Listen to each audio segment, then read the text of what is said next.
segment, and those who serve are often inspired by those who've come before them. And there's an opportunity to provide them more guidance, the younger people. Larry Jet Jackson is one of those men, and now we get to meet him.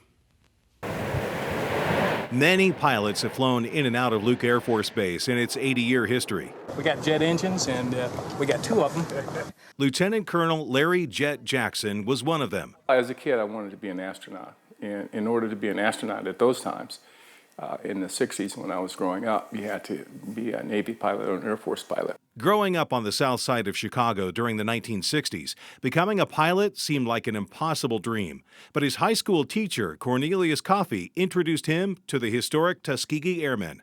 Coffey was a black aviation pioneer and had trained many of the Tuskegee pilots before World War II. He had referenced a lot of those individuals that later on in life I met, but I had no idea who they were when I was in high school. Jackson served 20 years in the Air Force. I wasn't in the Air Force or doing anything to break down barriers.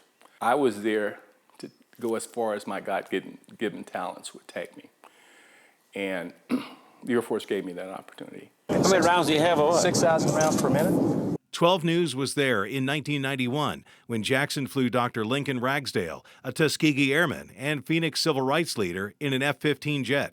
The last time he flew an airplane on Luke Air Force Base was in 1945. General Benjamin O. Davis, the commander of the Tuskegee Airmen during World War II. While the Tuskegee Airmen opened doors for African-American pilots, Jackson is passing the baton to the younger generation. He would speak to young kids about aviation through Southwest Airlines outreach programs. I brought in other pilots and I said, hey, these are people that look like you, Hispanics, blacks, whites, women. They did it, you can do it.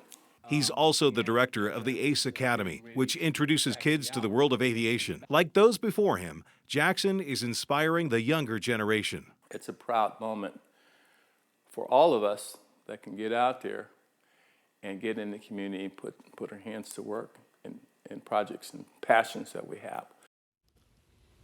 12 News is honoring the courage, dedication, and sacrifice of these men and women in our armed forces who have served. And we want to share the stories and photographs of the veterans who are close to you. So if you'd like somebody featured in our Those Who Serve segment, go to 12news.com/those